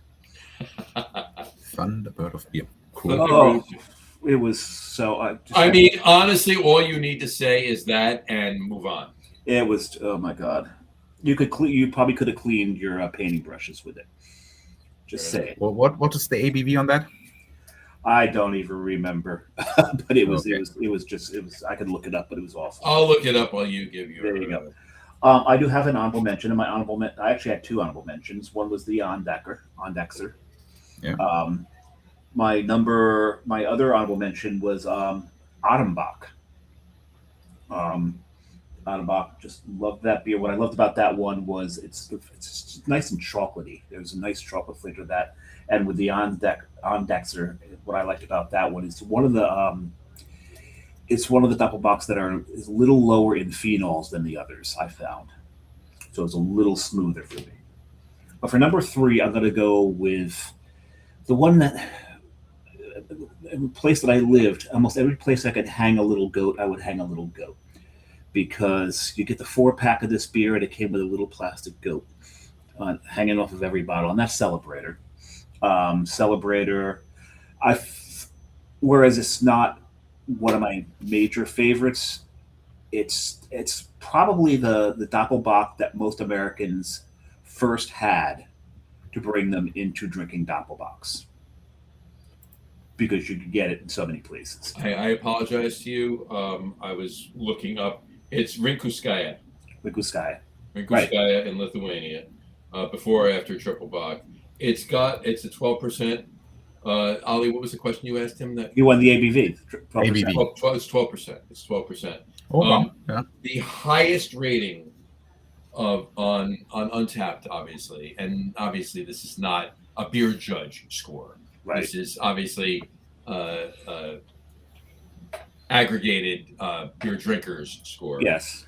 Is in the 2s out of 5. That's how bad this is. Ooh, yeah. Okay. I think It's not good. Yeah. I gave it a 1.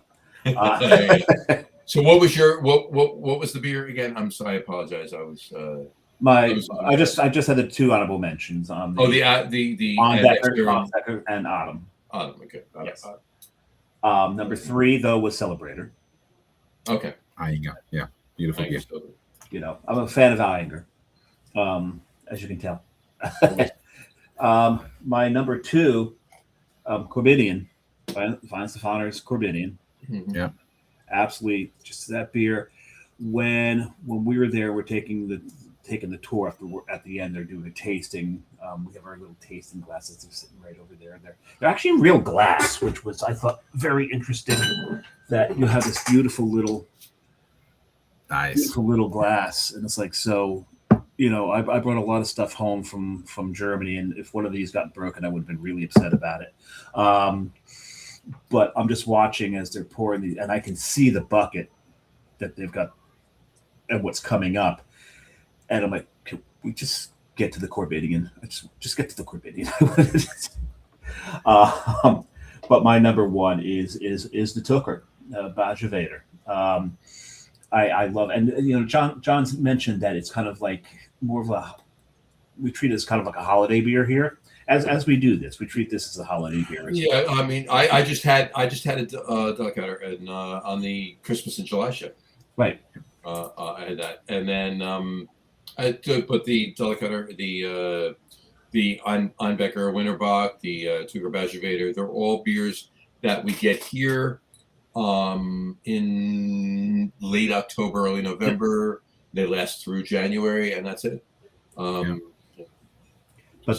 But the Tucker, you know, talking about that being a holiday beer, it's funny that you mentioned that, because I find like it has almost a figgy flavor to it. You know, that dark fruit. It's got dark fruit and chocolate to it. So it's and also you know, clove-like phenols to it. So to me, it's very much that's a nice holiday flavored beer for me. Yes, it is. All right, there you have it.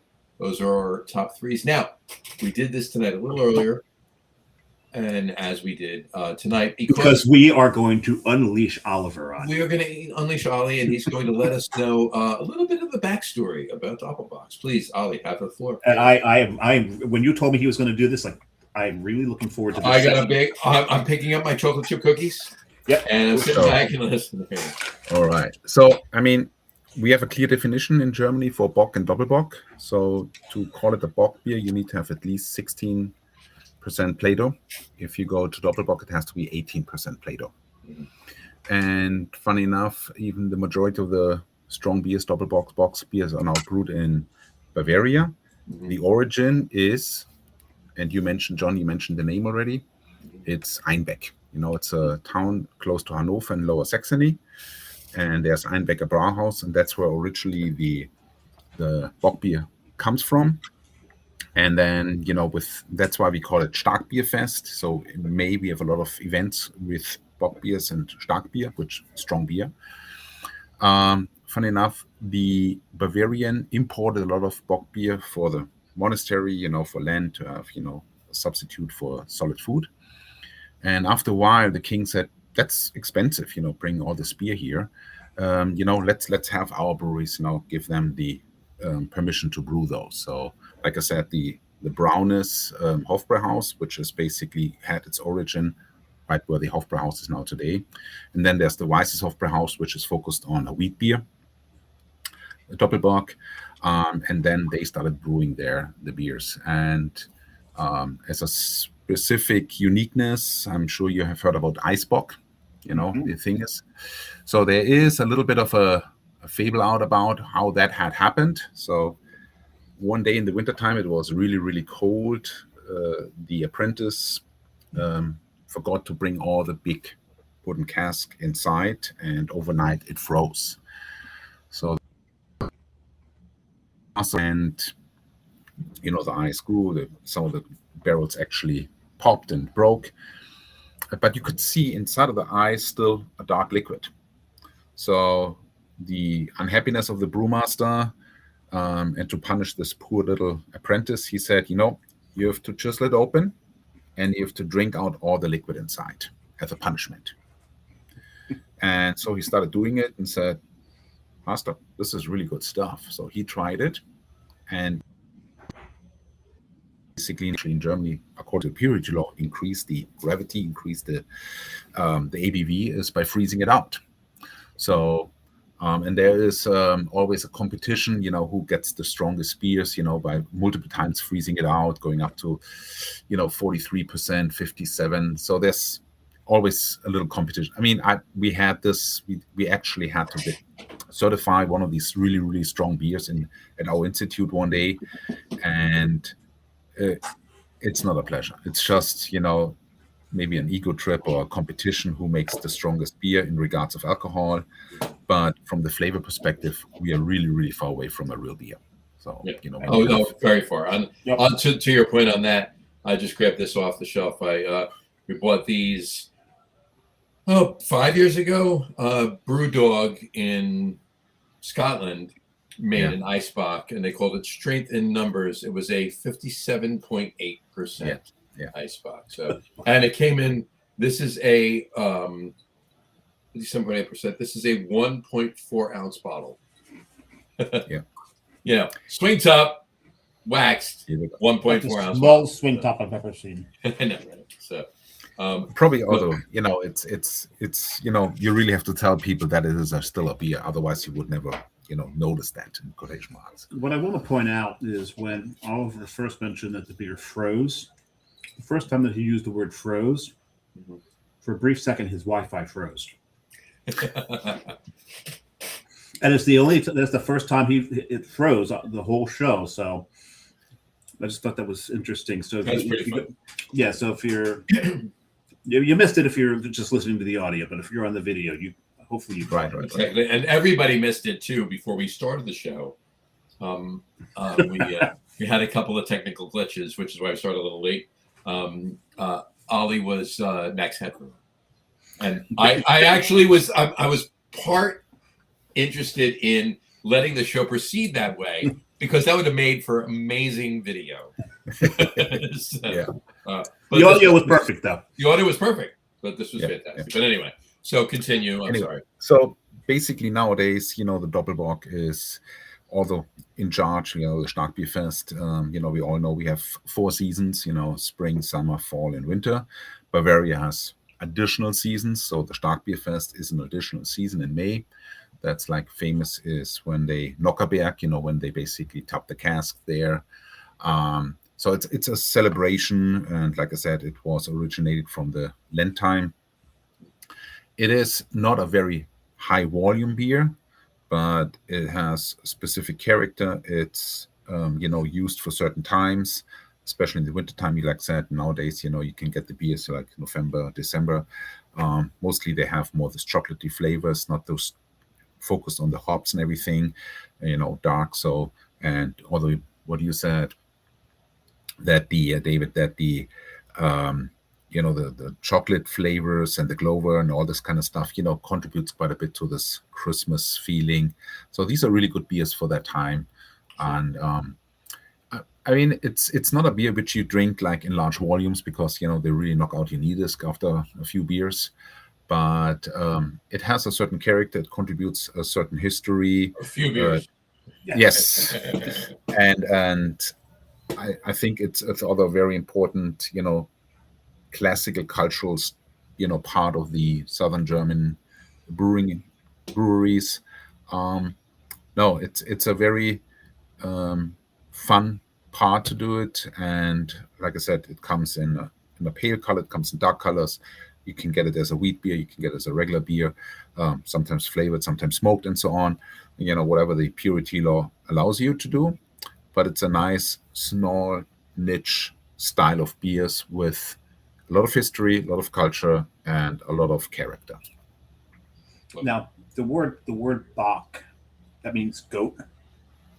Is it gold? Yes, it is actually, and it has nothing to do with this. So some people say it comes when ein Beck, that there's maybe a little bit of from the Bock beer, because it's basically just you substitute the E with an O. Right. But there are, like I said, there's so many different stories out about beer, which haven't really be 100% verified. In the old days, Right. people didn't really document things so heavily, but many terms over centuries, changed a little bit. And once the Bock beer was established, but it has nothing to do with the goat. Yes. Yeah. Correct. Well, but that's the other thing too, because last show or last couple shows, somebody mentioned a Scheisenbach, and I don't think I want any part of that beer. But this country, we really lean into that goat thing because we have Bach festivals where they race goats. Right. And there's one in Pennsylvania, and Weyerbacher would win every year, and then win with a 3-legged goat. Oh wow! That 3-legged goat beat every other goat. Yeah. So less weight to carry, right? Exactly. Yes. Not wrong. I got a question for you. That was fantastic, by the way. I thank you so much. Yeah, absolutely. You're welcome. That. Yeah. That's going to be a separate reel. I'm not even kidding. That's going to be a separate reel, a separate audio clip. Anybody that wants to learn a little bit of back history about Doppelbocks, that was fantastic. Thank you so much for that, Ollie. And Icebox. And Icebox, yeah. But on that note, I'm going to go back to your to the Weltenberg, the Adams beer, the Adams Bach. There's another style as Adams beer. Now it's an Adams Bach, but it was made. I don't want to say famous. Obviously, it's not really made famous, but it was perpetuated in the U.S. by a brewery that just closed not too long ago, and that was up in Portland, Oregon, and that was Hair of the Dog Brewing, and they brewed Adam. They brewed Adam, right? Yeah. And then they had a barrel aged in cherry wood, cherry Adam from the wood. Yeah. So forth. It was an Adams beer, right? So, is there a difference between Adams beer and an Adams Bach? Oh, keep in mind when we and the back And obviously all the there's a lot of the barrel aging. When you refer to barrel aging, we don't really do this in. No, I just meant Ignore the barrel aged one. Just the barrel aged one. Just the regular Adams beer. I'm assuming. I always assumed that it was an Adam Bach, right? Right. Weltenberg, Adam Bach. That's the beer they brewed. So it's a Doppelbock, right? And then anybody that brewed, because I've had several Adams beers, if you will. Obviously, cherry Adam from the wood, different barrel aged versions of that from Hair of the Dog, but also I just had one recently from what the hell's the name of the brewery? I think they're in. I'll think of it. Another one. I got it from Tibor. Had on the show. I have another can of it. I think we had the same one. Yeah, that was an Adams beer as well.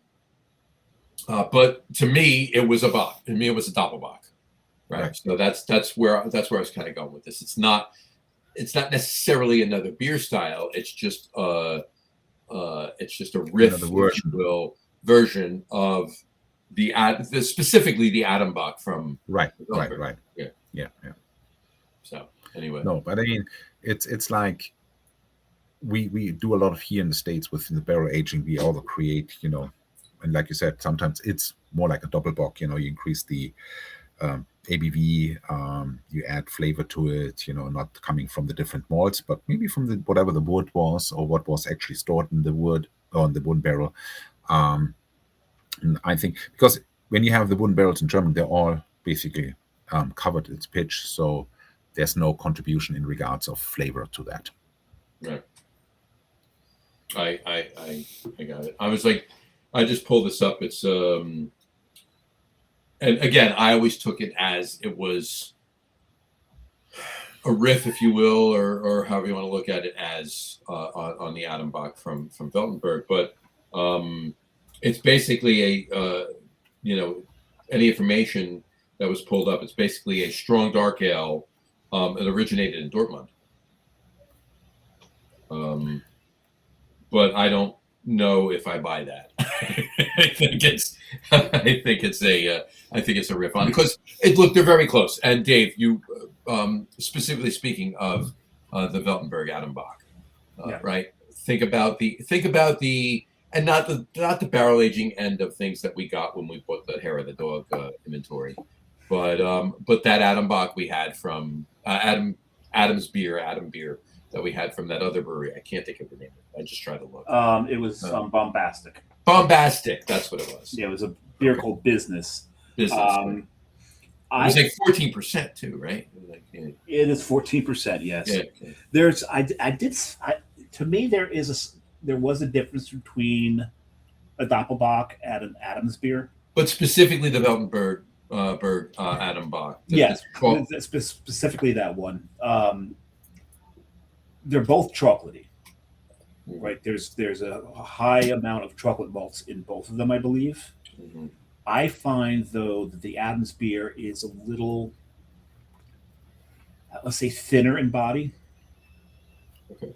And I find it. The ABV is higher, so I also felt them hotter. You also have to remember too, any of the Adam. I've never had an Adam beer from Germany. Yes, I've these had are all American Adams. U.S. brewed Adam beers. So. Because the other Adams beer that I had was from Crooked Stave. Right. There you go. So I've never had a German Adams beer because I don't think we ever got I've never seen an Adams beer from Germany on a shelf here. I haven't either. I'm just thinking, and nothing pops up in my mind right now. So it's got to be a very, very, very seldom. Yeah. So you have to forgive us. I'd love to. Yeah. I was actually trying to find that out, but I've always thought specifically that it was a riff or a derivative, if you will, of specifically Adambach from Veltenberg. I've always thought that.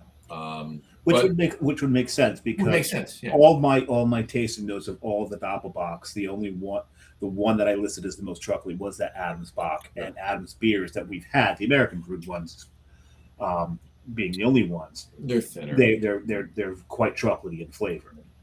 So it's possible. On that note, too, just to go back to what you were talking about as far as the Doppelbocks and the Icebox go, this cap I'm wearing, Ramstein. I'm not sure if you know Greg Siccardi up in Ramstein in Butler, New Jersey, but he's probably one of the more prominent German brewers.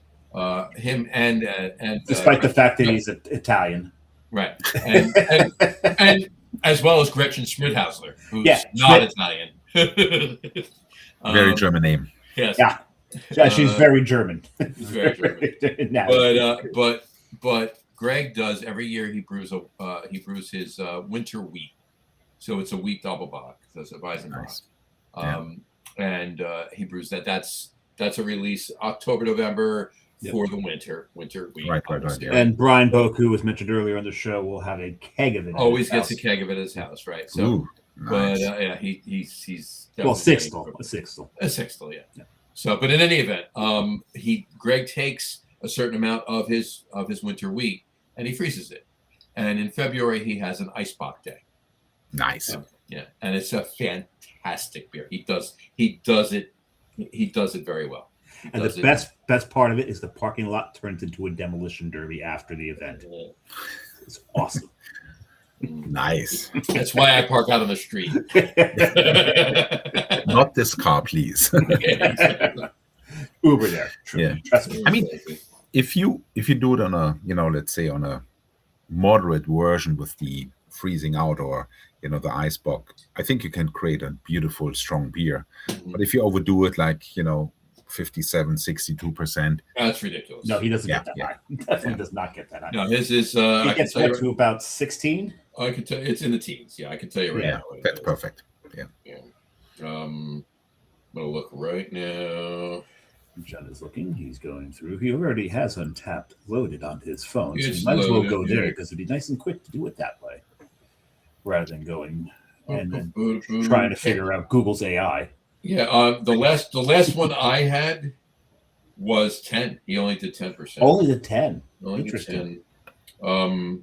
The most recent one he did was 16%. So yeah, so that's the one I remember. Which is nice that he takes he uses a ZOM and takes a Reading. an ABV reading every year. He just doesn't keep the same one. But yeah, so the last one I had was 10%. The last one he did was 16. So there you go. Not bad. Yeah, and it's delicious. He does it due diligence. He does. Right. He does it very well. Greg is a very adept Talented. German brewer. Yes, very good. Greg's correct. And he has a nice Oktoberfest celebration. It's a very nice Oktoberfest celebration. We were there last year, the year before we were there. Last year. Was it last year? Just last year, yeah. Was it last year? Right. I do want to point out something. I'm sorry for the people that audio only, but I really think Iyengar has some of the most beautiful bottle caps. Iyengar definitely does have beautiful, yes. Yeah. Just love the bottle cap. Maybe you notice if you look at all these churches, although from the monastery, they all have this kind of onion-shaped roof on the tower. Yeah. So that's a beautiful. And if you go to Iyengar, it's a small little village, but it's gorgeous. Yeah, usually what I like to do when I travel in Europe is I like to have a car so I can go visit places like that. Because not everything's on the rail. That's true. But when we went to Munich, we knew that the only places that we were going to go to other than Munich were going to be Freising and Bamberg. And they're both up on the train. So we declined to get a car.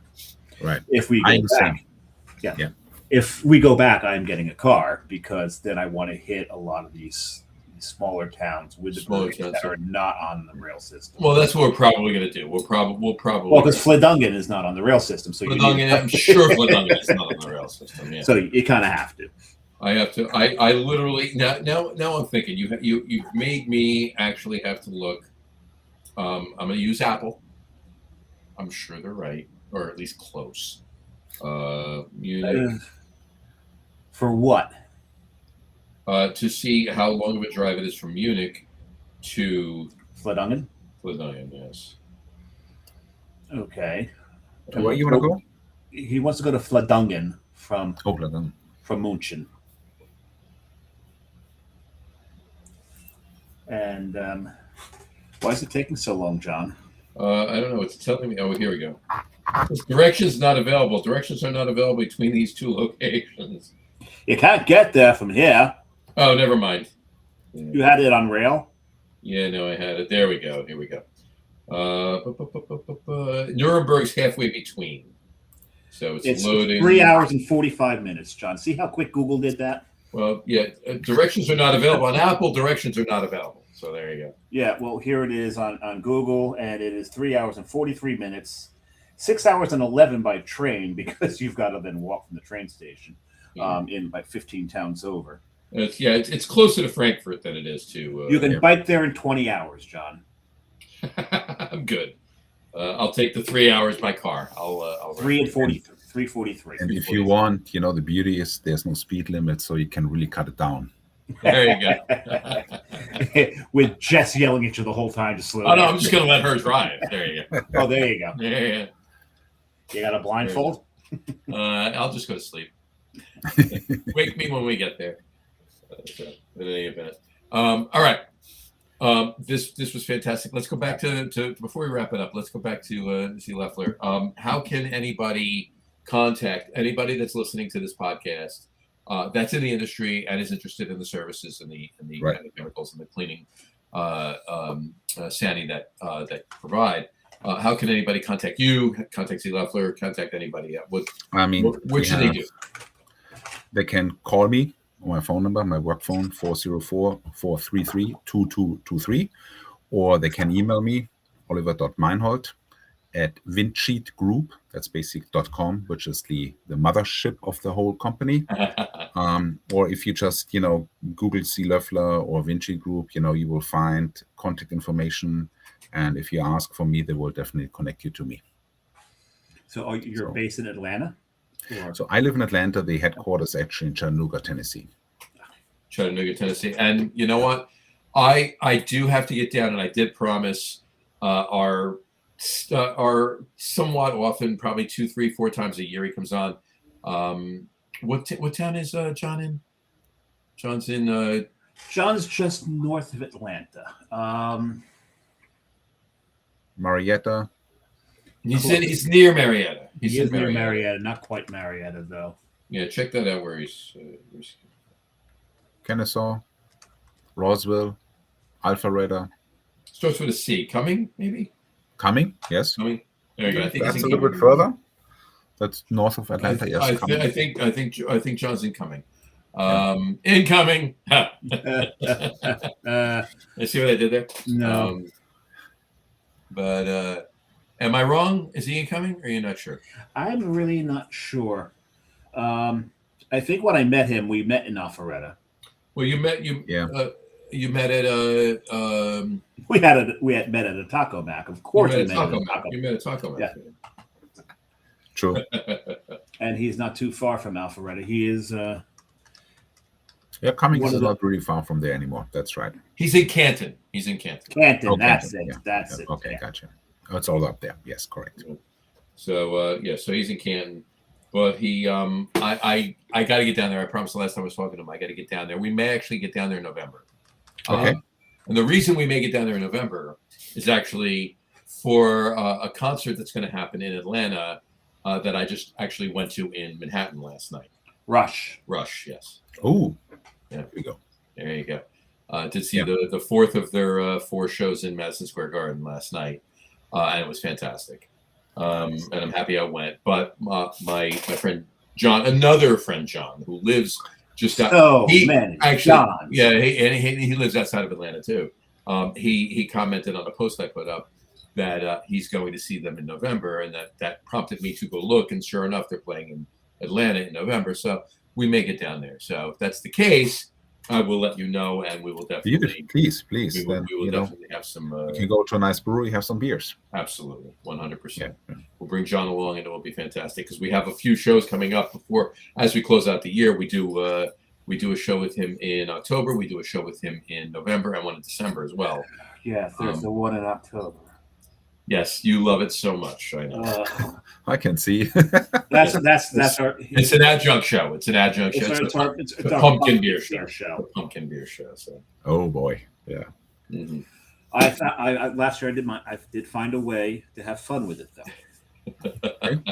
I drink out of odd drinking vessels. Odd vessels. There you go.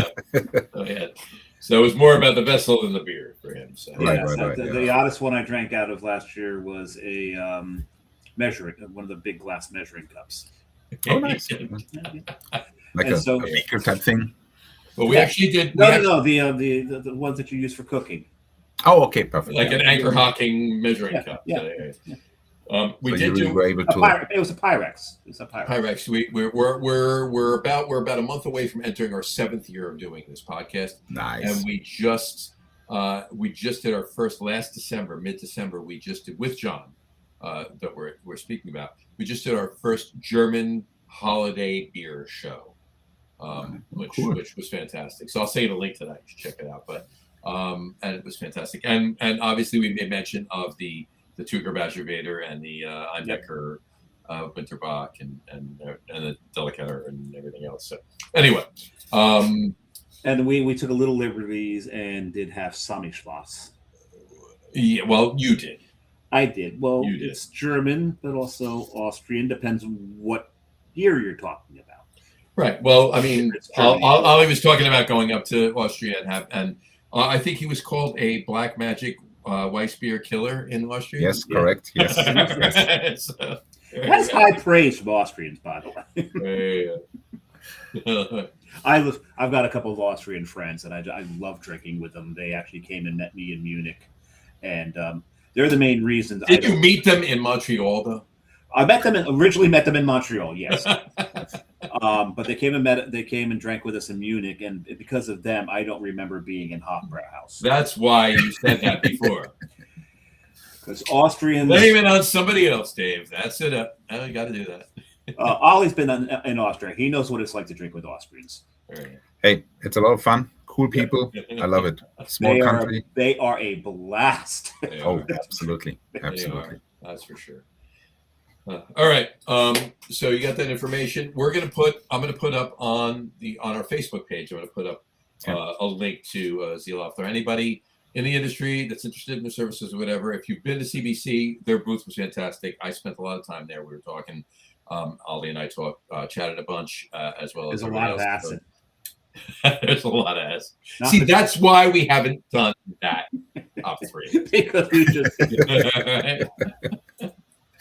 There wasn't, never mind. Anyway, on that note. I would spend the whole show like this. Exactly. You had to do that. There had to be a way for you to fit that. You told me you wanted to do that. I did. You're right. I did say that. I did. Okay, fair enough. All right. Ollie, thank you so much for coming on the show. Absolutely. Stick around. Thank We're going to chat a little bit when we're done, just for a couple seconds. But on that note, we will wrap up the show for today. We want to thank everybody for watching. And for those of you just listening to the audio podcast, stop using your cheater. Thank you for listening. Whatever. It's a crush. You can go through this without it. You know. I know. Don't forget to visit our website, www.lagerroom.com. That's LEGERROOM.com. And please remember, like us and follow us on all of our social media, Facebook, Twitter, Instagram, and of course our YouTube channel. All of them are at The Lager Room. Remember, we go live with the video podcast on Facebook, YouTube, Twitch, and Twitter, X, I guess it is at this point, every Tuesday night around 6:30, 7 o'clock Eastern Time. And for those of you who just want to listen to the audio podcast, you can do so on our audio host, Spreaker, as well as iHeartRadio, Apple Podcasts, Spotify, Odyssey, Audible, Pandora, Amazon Music, YouTube Music, iTunes Music, TuneIn, Podcast Addict, Castbox, Deezer, Podchaser, and Listen Notes. Pretty much anywhere you can find an audio podcast, you will find the Lager Room Guys Craft Beer Podcast. And if you haven't done so already, please subscribe to one or more of those feeds, and you will never miss a show. Again, thanks for following along with us. Have a great rest of your week. Have a wonderful weekend. Ollie, once again, thank you so much for coming on. This was a fantastic show. You're welcome. Very informative. So much, yes. So fun. I love talking about German beer styles. I love talking about. It was a pleasure. 100%. That was impressive, John. 3 Doppelbocks, and you only slurred one of those words. See what I mean? You know what it is? It was the morning recovery. There you go. No, remember we said it doesn't keep you from getting drunk. I know. It was the water and the cookies. That's what it was. And the water and the cookies. What was the water and the cookies? There you go. All right, Ollie, we'll talk to you in a second. Once again, guys, thanks for coming. Thanks for sticking around. We'll talk to you next week. Have a great weekend. We will. Enjoy a lot of beer, but drink responsibly, and we'll talk to you then. Take care, folks. Cheers. Bye, everybody. You froze that last bit. I'm back. Was my audio okay? Your audio was beautiful. There you go. It's just my face. That's fine. Sehr gut. Sehr gut. Sehr gut.